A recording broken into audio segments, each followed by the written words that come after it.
Durante años todos culparon a Andrew Garfield del fracaso de The Amazing Spider-Man, pero después de volverla a ver creo que el verdadero problema nunca fue Andrew. Fue porque la película intentó hacer algo distinto pero nunca terminó de alejarse de la saga anterior, nunca se animó a desprenderse del éxito de las películas de Tobey Maguire. ¿Con qué derecho lo dices tú? La película arranca con una declaración de principios. Antes de que nos presenten a Peter Parker, antes de Spider-Man, antes incluso de la picadura de la araña, lo primero que vemos es a los padres de Peter escapando en un avión camino a una muerte casi segura. Sé bueno. Y esa escena nos está diciendo algo muy claro. Esta no es una película de Tobey Maguire, es una promesa, una forma de decirnos que esta vez la historia va a tomar otro camino. La pregunta es, ¿la película realmente cumple esa promesa? No lo sé, tú dime. Ahora sí, conocemos a Peter Parker. Este es Peter, un adolescente de casi 30 años cursando el último año de secundaria. Es fotógrafo, fachero, anda en skate, es ingenioso, sarcástico. ¡Ya bájalo! ¡Eugene! Y aún así, Flash Thompson lo boludea, porque sí, así pasan los cómics. Perdón. Y creo que el problema nunca fue que este Peter fuera más canchero. El problema es que la película nos intenta convencer de que sigue siendo el mismo marginado de siempre. No porque esa sea la personalidad de Andrew, sino porque necesita que sintamos la misma empatía que sentíamos con el de Tobey Maguire. Pero no funciona, porque la película nos manda señales contradictorias. Por un lado nos presenta un pibe atractivo, seguro de sí mismo y con una química increíble con Gwen. Y por el otro pretende que sintamos lástima por él como si fuera el chico más inadaptado del colegio. Y tampoco ayuda que nadie en este planeta tenga la cara de pan triste que tenía Tobey Maguire. Después de presentarnos a Peter, Flash y a Gwen, la película vuelve otra vez al misterio de los padres. Y acá aparece otro problema. ¿Por qué debería importarme la muerte de Richard Parker? La película quiere que siga su historia, que me intrigue su desaparición, que quiera descubrir qué pasó con él. Pero emocionalmente ya llegó tarde, porque el lugar de la figura paterna ya lo está ocupando el tío Ben. Él es quien discute con Peter, quien intenta educarlo, él es quien se equivoca y quien se muestra vulnerable y finalmente él es quien muere. La película ya construyó un vínculo entre ellos, con Richard en cambio compartimos apenas una escena al principio, está más ausente que mi viejo y aún así el guión pretende que el misterio alrededor de él tenga el mismo peso emocional. Si alguien pregunta dónde estoy, ¿me fui del país? En la trilogía de Raimi pasaba algo mucho más interesante. Peter tenía dos modelos opuestos. Por un lado estaba el tío Ben y por el otro estaba Norman Osborn. Uno representaba la responsabilidad, el otro el poder y la ambición. Esto le daba a Peter un conflicto claro, decidir qué clase de hombre quería ser. Acá, en cambio, no hay dos figuras que compitan entre sí, hay dos figuras paternas que intentan ocupar el mismo lugar. Y como el tío Ben está mucho mejor desarrollado, Richard termina sintiéndose más como una trama pendiente que como un personaje que realmente nos importe. ¿Por qué crees que me interesa todo esto? Hay un detalle que resume perfectamente el problema de identidad de esta película. Peter usa lentes de contacto, eso lo diferencia de la versión de Raimi, pero de repente encuentra los anteojos de su padre y empieza a usarlos. La película intenta darles un peso emocional, pero desaparecen casi tan rápido como aparecen. Al final no termina siendo ni una cosa ni la otra. Dale, decidite la concha de tu madre. Peter encuentra el maletín de su padre y empieza una investigación que lo lleva hasta Oscorp. Y la verdad, infiltrarse en la empresa más importante del mundo parece sorprendentemente fácil. Adelante, señor Guevara. ¿Así de fácil? ¡Sí! Mi cuenta de Google tiene más medidas de seguridad que Oscorp. Acá conoce al Dr. Connors y descubre que trabajó con su padre. Hasta acá la película todavía está recorriendo un camino propio. Hay un misterio, una investigación, una motivación distinta a la película de Raimi. Pero entonces Peter se mete en una habitación llena de arañas genéticamente modificadas. Porque, bueno, es algo que tenía que pasar en algún momento. Y es acá donde la película vuelve a tropezar con el mismo problema. En lugar de dejar que esta nueva historia encuentre su propio camino, regresa otra vez a los mismos hitos que ya conocemos. La picadura, la transformación, la pelea con Flash, la conversación con el tío Ben. No hay nada de malo en conservar estos momentos. El problema es que la película nunca termina de decidir cuáles quiere reinventar y cuáles simplemente quiere repetir. Y esa duda empieza a sentirse cada vez más. Y por si todavía no nos había quedado claro que esta no era la versión de Raimi, la película nos recuerda cada 5 minutos que este Peter anda en skate.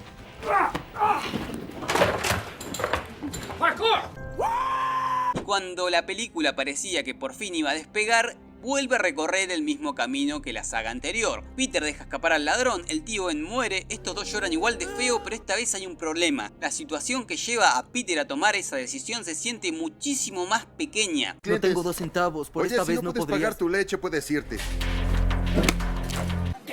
En la película de Raimi, Peter está completamente destruido, lo acaban de humillar, lo estafan y deja escapar al ladrón como un acto de bronca y resentimiento. Sus necesidades no son problema mío. Acá, en cambio, todo ocurre por un conflicto mucho más cotidiano. La decisión existe porque el guión necesita que exista, pero emocionalmente pesa mucho menos. Y eso ya le resta fuerza a una de las escenas más importantes de cualquier historia de Spider-Man. ¡Ya está muerto! No. ¡Estiró la pata! Pero hay otro detalle del que casi nadie habla. La película ya había gastado una buena parte de su carga dramática en los primeros minutos con la desaparición de los padres. En lugar de construir toda la historia alrededor de una sola tragedia, divide el peso entre dos. Y al final, ninguna de las dos termina golpeando con la fuerza que debería.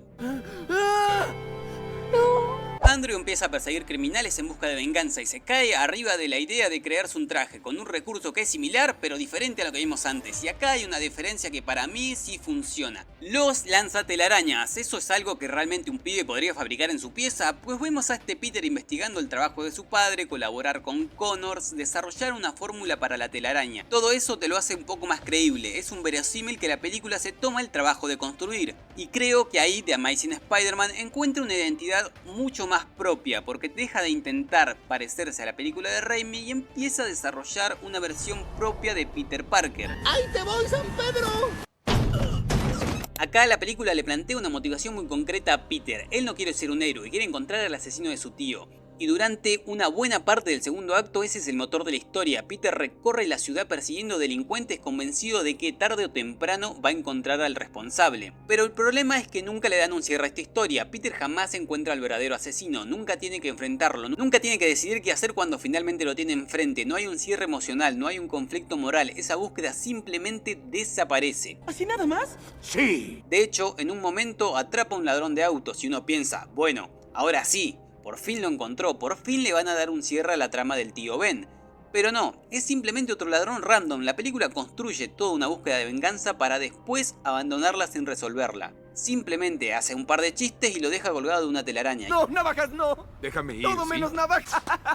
¿Se te hace gracioso? Sí, sí es gracioso. Desde ese momento deja de buscar al asesino y la película actúa como si esa nunca hubiese sido la historia que decidió contar. Me lo planteaste hace 5 minutos, esta película tiene déficit de atención. Se me olvidó. Como dije antes, no tiene nada de malo volver a contar los momentos claves del origen de Spider-Man. Pero si vas a hacerlo otra vez, hacelo de verdad, dales el tiempo y el peso que necesitan para construir al personaje. Y no quiero ponerme reiterativo con las comparaciones con la de Tobey, pero si constantemente repetís los mismos momentos y además los resolvés a medias para sacártelos de encima rápido, la comparación deja de ser culpa del espectador. La provoca la propia película. Si en verdad sentían la obligación de volver a contar el origen, habiendo pasado apenas 5 años desde la película anterior, perfecto. Hacé un montaje de 2 minutos, refrescale la memoria al público y dedica el resto del tiempo a desarrollar las ideas nuevas que realmente querías contar, porque eran esas justamente las cosas que hacían distinta a esta versión. Y es justamente cuando deja atrás esa búsqueda de venganza y se saca de encima estas repeticiones que parecen incluso puestas por obligación, que aparece el Spider-Man que todos terminamos recordando. Porque una cosa es Peter Parker y otra muy distinta es Spider-Man, y pueden reprocharle muchas cosas a esta saga, pero esto no.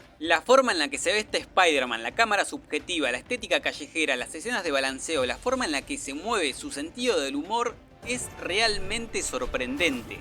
¡Ah! ¡Ah! ¡Lo dijo! ¡Lo dijo! Todo esto nos acerca a una versión definitiva del personaje. Andrew disfruta tanto este papel que se le nota en cada escena.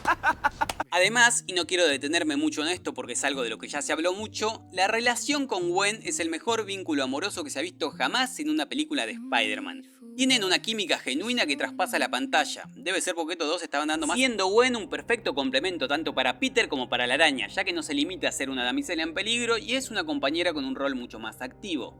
Y ahora sí, vamos a la acción. Vamos a ver a Spider-Man peleando contra un dinosaurio y salvando a un nene atrapado en un auto a punto de caer de un puente. Me gusta cómo lleva la mochilita para todos lados. Ahora sé dónde guarda su ropa, que era algo que me tenía preocupadísimo. Y lo primero que hace es sacarse la máscara. Identidad secreta quien te conoce, pero bueno, salva épicamente al nene de un auto en llamas con el poder de tener el carisma de Andrew Garfield. Esta es una excelente escena para transformarte de vigilante callejero en un símbolo de heroísmo admirado por toda la ciudad. Le peleó zarpado con esta. Y mientras Peter termina de convertirse en Spider-Man, la película vuelve a enfocarse en Connors. El Doc para mí funciona bastante mejor como mentor que como villano. porque comparte con Peter una investigación científica marcada por una carencia que intentan solventar a través de ella. La relación como colega que establece con Peter y el hecho de estar ligado directamente con su pasado trágico es algo que funciona bastante bien. Connors funciona como mentor, el problema es que cuando se convierte en el lagarto deja de ser Connors y pasa a ser una lagartija con un plan falopa para convertir a Nueva York en Jurassic Park. Y es una lástima porque hasta ese momento Connors venía siendo un personaje bastante interesante, pero la cosa cambia completamente cuando se transforma porque ni siquiera es que pierde la conciencia. Directamente cambia de personalidad. El lagarto tiene cierto grado de entendimiento, pero es totalmente primitivo. El chabón quiere conquistar al mundo y punto, cortita y al pie. El único rol que cumple es ser una amenaza enorme para que el héroe pueda lucirse en la pelea final. Pero antes de ir a la pelea final, vamos a ver a Peter enfrentarse con la lagartija en 2 oportunidades más, donde podemos apreciar una vez más lo buena que son las escenas de acción de esta película y lo bien que se desenvuelve Andrew como Spider-Man. Y lo mal que oculta su identidad secreta. ¿En serio dejaste una cámara con tu nombre y apellido pero sos tarado? Ahora, después de que los milicos cagan a tiros a un dinosaurio con bata, estamos en condiciones de ir a la pelea final, el clímax de la película. La pelea contra el lagarto es una secuencia que cumple, es entretenida, tiene buenos momentos y nos deja una de las imágenes más icónicas de esta saga. Todas las grúas alineadas para que Spider-Man pueda llegar a Oscorp. Es bastante exagerado, pero bueno, funciona.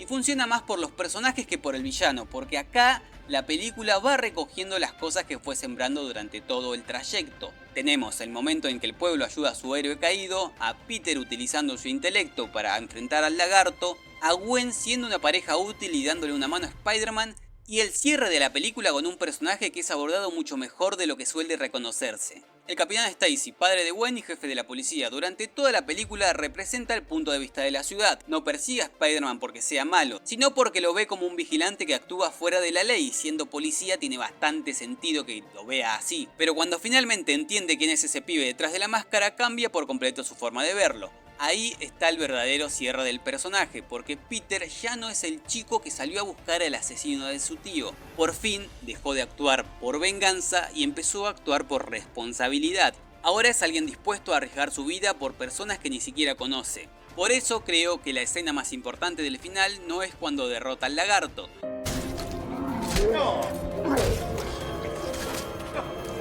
Es la conversación con Stacy antes de morir. Ahí, por primera vez, reconoce a Peter como el héroe que puede proteger la ciudad. Y creo que termina siendo el desarrollo mejor construido de toda la película, porque entiende que ser Spider-Man implica cargar con una responsabilidad mucho más grande que él mismo. Y esa escena resume mucho mejor el espíritu del personaje que toda la trama del ladrón que mató al tío Ben. Que boludo, el tío Ben se hizo balear al pedo. ¡La puta que me parió! Y Peter le promete al Capitán Stacy que se va a alejar de Gwen para protegerla. Así es como sacrifica su amor por el peso que conlleva el manto de Spider-Man. Promesa que espero que mantenga porque si no va a quedar como tremendo forro. Realmente no siento que The Amazing Spider-Man sea una película sin ideas, al contrario, tiene muchísimas, quizás demasiadas. El misterio de los padres, un Peter mucho más científico, un Spider-Man más sarcástico, una estética mucho más realista. Pero al mismo tiempo, cada vez que parece encontrar un camino propio, vuelve a buscar refugio en la estructura de la trilogía anterior. No sé si fue una decisión del estudio, del director o del guión, lo que sí sé es que esa tensión se siente durante toda la película, como si hubiera dos versiones de The Amazing Spider-Man peleando constantemente por ocupar el mismo lugar. Una que quería construir una identidad completamente nueva y otra que tenía miedo de alejarse de la fórmula que ya había funcionado. Y al final, ninguna de las dos termina imponiéndose del todo, y esa contradicción termina opacando todas las cosas buenas que la película sí hizo bien. Después de volverla a ver, entendí que no estaba enojado con Andrew Garfield, estaba frustrado con una película que nunca terminó de decidir quién quería ser. Y estos fueron mis motivos para decir: perdón Andrew, fuiste un gran Spider-Man. Yo soy Tibuchar y nos vemos en el siguiente video. Chau chau.